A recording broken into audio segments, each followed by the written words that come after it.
جس پر میں نے اپنی 20 25 30 سال جتنے گزارے ہوتے ہیں اس نے اس سب کی بھڑاس نکالنی ہے. اس کو یہاں پر جیسی اسپیس ملتی ہے تو وہ کنٹرول میں اپنے آپ کو لے آتی ہے کہ نہیں یہی وہ بندہ ہے جس کے ساتھ میں نے جو ہے وہ سب کچھ کرنا ہے جو میری خواہش رہی تھی, اب میں نے کنٹرول لینا ہے.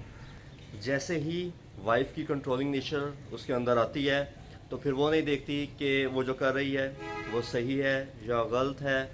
اسے صرف یہ ہوتا ہے کہ بس میں ایسی ہوں, مجھے ایسے ہی کرنا ہے, اور آپ نے مجھے ایسے ہی پسند کیا تھا یا جو بھی تھا, میں ایسی ہی ہوں, شروع سے ایسی ہوں, تو میں نہیں چینج ہوں گی, میں تو ایسے ہی کروں گی, چیزیں صحیح ہیں غلط ہیں جو بھی ہے. اس نے صرف اپنے آپ کو یہ کرنا ہے کہ بس سب کچھ میرے کنٹرول میں ہے, جو ہے وہ میں کر رہی ہوں, اور چیز میرے کنٹرول میں ہے وہ اس کو انجوائے کر رہی ہوتی ہے. صحیح ہے غلط ہے اس کو اس سے پرواہ نہیں ہوتی. ہسبینڈ اگر انٹرفیئر کی کوشش کرتا ہے تو کنفلکٹس ہوتے ہیں, لڑائیاں ہوتی ہیں, جھگڑے ہوتے ہیں. جب یہ لڑائیاں جھگڑے بڑھتے ہیں تو ہسبینڈ جو ایک کیئرنگ شور ہوتا ہے وہ چپ کر جاتا ہے کہ جھگڑے نہ ہوں, گھر میں امن و امان رہے. وہ اپنے آپ کو چپ کر ایک طرح کی خاموشی اختیار کر لیتا ہے. جب خاموشی اختیار کرتا ہے وہ اظہار بند کر دیتا ہے, شیئرنگ بند کر دیتا ہے, کچھ نہیں کہتا, بس ٹھیک ہے جیسے تم نے کرنا ہے کرو. اسٹارٹ میں تو یہ سب چیزیں چل رہی ہوتی ہیں, لیکن اس کا جو الٹیمیٹ افیکٹ ہوتا ہے وہ بیوی کو برداشت کرنا پڑتا ہے. اکثر کاؤنسلنگ کے لیے کیسز آتے ہیں کہ جی میرا ہسبینڈ جو ہے وہ بہت خاموش ہے, شیئرنگ نہیں کرتا, میری بات نہیں سنتا یا وہ اپنی بات نہیں سناتا, اس طرح سے وہ ایموشنل کنیکشن نہیں ہے.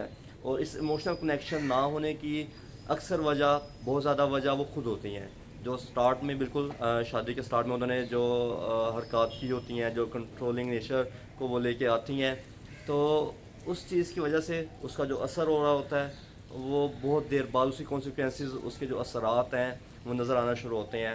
اور وہ پھر نہ ہسبینڈ کے لیے ٹھیک ہوتے ہیں, نہ وائف کے لیے ٹھیک ہوتے ہیں, نہ ان کے بچوں کے لیے ٹھیک ہوتے ہیں, کیونکہ ہسبینڈ نے, شوہر نے بہت سی چیزوں میں ڈیسیژن لینا ہوتا ہے, بچوں کے حوالے سے بہت سے ڈیسیژن لینے ہوتے ہیں, اور بہت سے معاملات ہوتے ہیں جہاں پر فیصلہ سازی بہت اہم ہوتی ہے.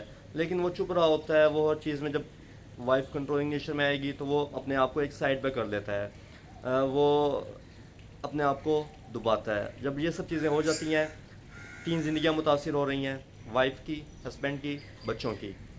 3 زندگیاں یہ متاثر ہو رہی ہیں. اس کے علاوہ اور فیکٹس جو آ رہے ہوتے ہیں اس میں یہ کہ شوہر کی ذہنی صحت وہ بہت حد تک متاثر ہو جاتی ہے. وہ اس طرح سے رہتا ہی نہیں ہے, وہ ڈپریسنگ ہے, وہ سٹریس لے رہا ہے, وہ اپنی شیئرنگ کر ہی نہیں رہا ہوتا.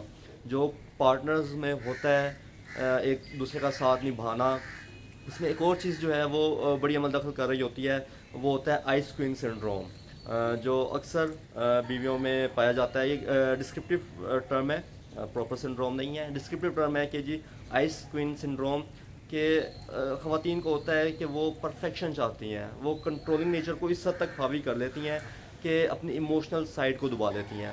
تو وہ جو ایموشنل کنیکشن ہونا ہوتا ہے وہ کہیں گم ہو گیا ہوتا ہے, جو شادی شدہ زندگی کا ایک خاصہ ہوتا ہے کہ ایک ایموشنل کنیکشن ہوتا ہے میاں بیوی کے درمیان, وہ آئس کوئن سنڈروم اس کی اس نیچر کی وجہ سے کہیں کھو جاتا ہے. اور پھر شادی شدہ زندگی میں بہت سے جو ہیں وہ آنے لگ جاتے ہیں, دوریاں آنے لگ جاتی ہیں, مسائل آنے لگ جاتے ہیں, ایک دوسرے پر چیخنا, دھاڑنا, لڑائی, اور اس طرح کی بہت سی چیزیں بہت متاثر ہوتی ہے شادی شدہ زندگی.